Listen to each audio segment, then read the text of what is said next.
पृथ्वीराज रासो की कथा सामंती जीवन के वैभव एवं विलास की कथा है। इसकी शुरुआत में दिखाया गया है कि विभिन्न राजपूत राजाओं और सामंतों में किस प्रकार शत्रुता और मतभेद कायम है। पृथ्वीराज अजमेर के राजा सोमेश्वर का पुत्र था और इनकी मां दिल्ली के तोमर राजा अनंगपाल की बेटी थी। राजा अनंगपाल की दूसरी बेटी का विवाह कन्नौज के राजा विजयपाल से हुआ था और जयचंद इन्हीं का पुत्र था। पृथ्वीराज रासो की शुरुआत में सामंती जीवन की कई घटनाओं का उल्लेख किया गया है। उदाहरण के लिए पृथ्वीराज के आश्रय में रहने वाले भीमदेव चालुक्य के भाई का वध पृथ्वीराज का एक सामंत कन्ह सिर्फ इतनी सी बात पर कर देता है कि उसने कन्ह के सामने मूंछों पर हाथ रख दिया था। दंड स्वरूप पृथ्वीराज ने कन्ह की आंखों पर पट्टी बंधवा दी, किंतु क्रोधित भीमदेव ने पृथ्वीराज से शत्रुता मान ली। भीमदेव ने अपनी पत्नी मंदोदरी की बहन इच्छिनी से विवाह का दबाव बनाया, जिसे अनुचित मानकर इच्छिनी के पिता एवं भाई ने पृथ्वीराज के पास इच्छिनी के विवाह का प्रस्ताव भेज दिया। परिणाम स्वरूप पृथ्वीराज एवं भीमदेव में प्रचंड युद्ध हुआ, जिसमें विजयी होकर पृथ्वीराज ने इच्छिनी से विवाह किया। दूसरी ओर शशिव्रता नामक राजकुमारी की कथा भी इसमें आती है, जिससे विवाह करने हेतु जयचंद का भतीजा अत्यंत उत्सुक था, किंतु एक हंस ने शशिव्रता को पृथ्वीराज की कहानी सुनाई तो वह पृथ्वीराज पर अनुरक्त हो गई। इससे पृथ्वीराज और जयचंद के मध्य कटुता बढ़ी।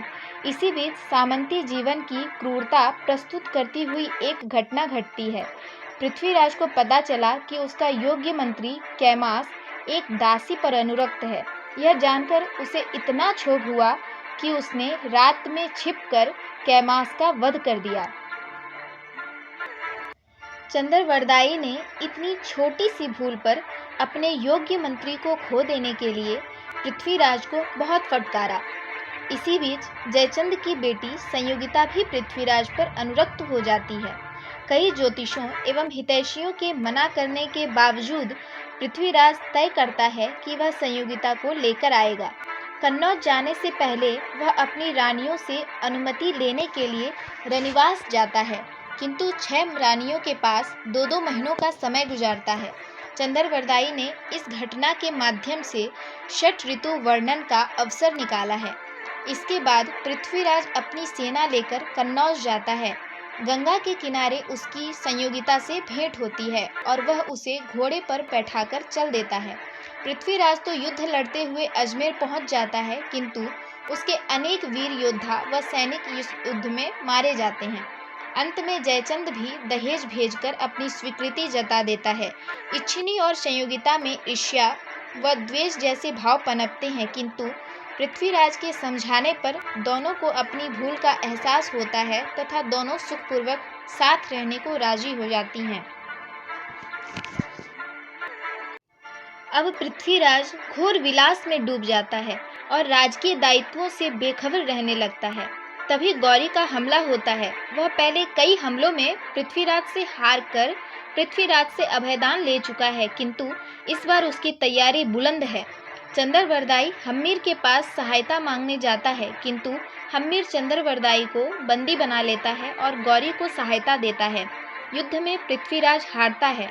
गौरी उसे बंदी बना लेता है और उसकी दोनों आंखें निकालकर गजनी में कैद कर लेता है।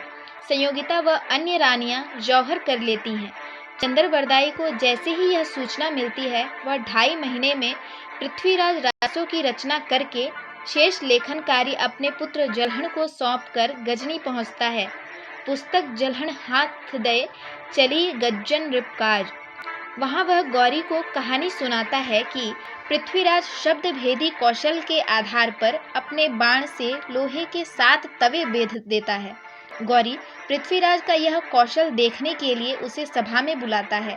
वहां चंद के इस संकेत पर कि 4 बांस 24 गज अंगुल अष्ट प्रमाण ता ऊपर सुल्तान है मत चूको चौहान, पृथ्वीराज अचूक वार करता है और गौरी की मौत हो जाती है। इसके बाद दोनों मित्र पृथ्वीराज और चंद्रवरदायी एक दूसरे को कटार मारकर प्राण लीला समाप्त कर लेते हैं। ध्यानपूर्वक देखें तो पृथ्वीराज रासो के भीतर ही भीतर त्रासदी की अंतर्धारा बहती हुई नजर आती है, जो रचना के अंतिम हिस्से में प्रत्यक्ष हो उठती है। जब पृथ्वीराज गौरी की कैद में है तो उसे अपनी भूलों का एहसास होता है।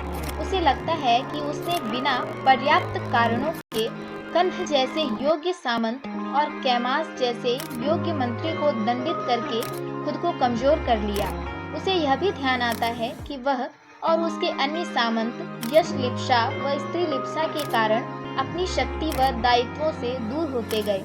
पृथ्वीराज की चिंतन प्रक्रिया में आने वाला एक वाक्य खंड निराधार आधार करतार तू ही इस त्रासदी को बेहद मार्मिक बना देता है, क्योंकि जो राजा कभी किसी के सामने झुकता न था, आज वह निराधार होकर ईश्वर की कृपा पर निर्भर है। अंतिम घटना पृथ्वीराज के हाथों गौरीवध इस त्रासदी के दर्द को कम चाहे भले कर दे, किंतु पाठक अंततः इस त्रासदी के प्रभाव से पूरी तरह उबर नहीं पाता।